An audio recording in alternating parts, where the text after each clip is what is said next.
This week, a fun part of speech with a few interesting examples. What are we looking at this week? We're looking at concessive participles. Concessive participles use a participle to describe a reality or a condition that tells us that the action of the main verb is true, usually despite the reality of the participle. So look at this English example.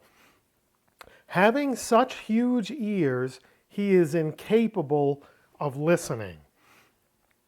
So the participle is in the first half, having huge ears, and that reality should contradict the second reality, he is incapable of listening, right? If you have great big ears, why do you have so much trouble listening? Your hearing seems to be fine, but your listening's not so good. So it's the seeming contradiction between the two parts of the sentence that sort of form the concessive participle. The concession here is, yes, he has great big ears, but he's a lousy listener. Both things are true at the same time.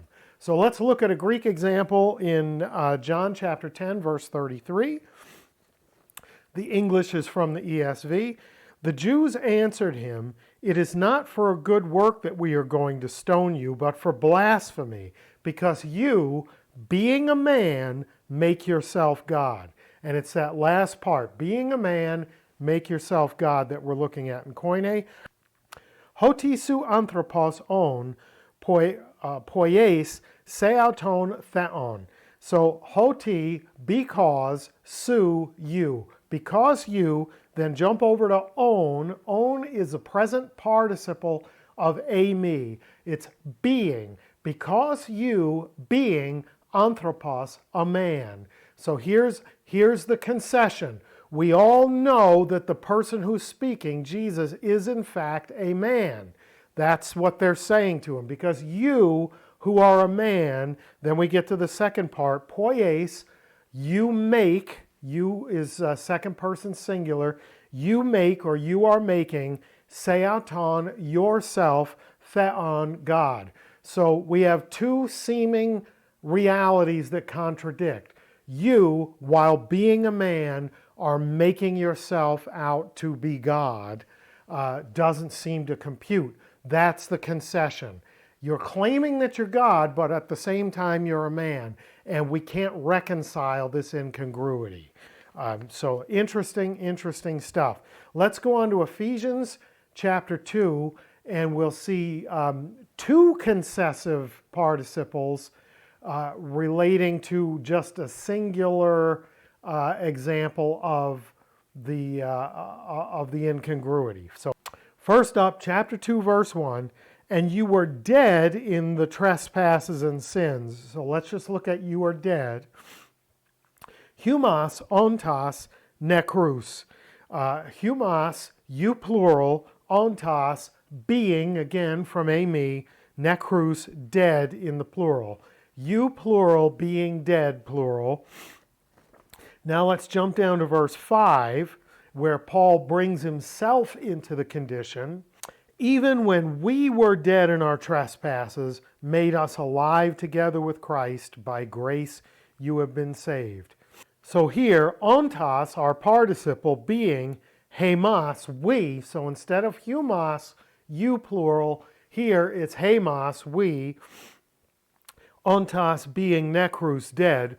While we were dead, sunedzo poiesen, he made alive together to Christo with Christ. He made us, implied here, us, he made us alive together with Christ. So what's the incongruity?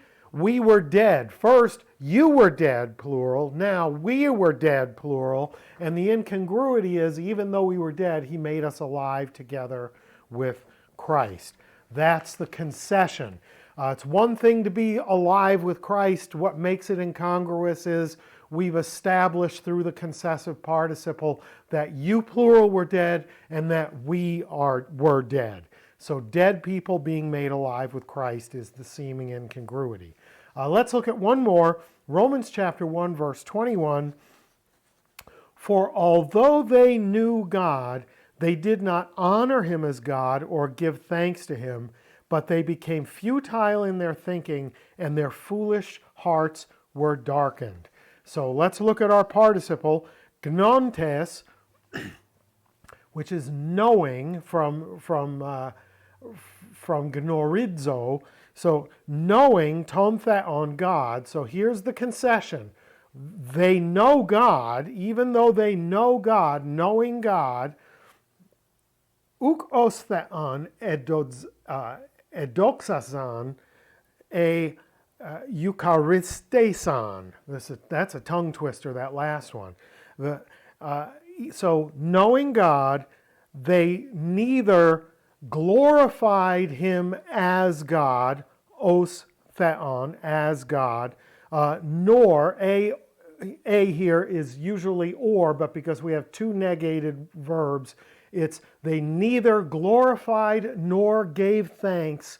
We're supplying to him as God. So what's the incongruity? These are people who know God.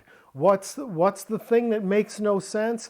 Even though they know God, they neither glorified him as God nor gave thanks to him as God. So the incongruity is, my friend J.E. Boone says, when you know better, you'll do better. So they know God, but they're not acting as though they know God. They're acting as though they don't know God.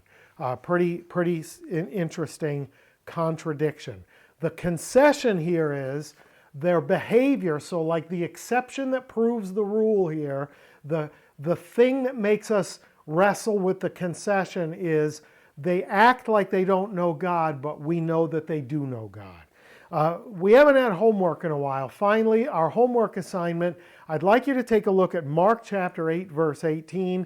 You don't have to look at it in Greek. You can look at it in English, French, Spanish, Italian, German, whatever your language of choice is. Read it in your language of choice, and you will find not one but two very glaringly obvious concessive participles, where the condition described by the participle sets us up for the incongruity with the action of the main verb. You'll spot them easily because they're just that plain. So what does the concessive participle do? It establishes the reality of the action of the main verb, usually by showing us an incongruity through the reality of the participle. He has huge ears, but he's terrible at listening, right? While having enormous ears, he does not listen. Okay, so there we have our concessive participles.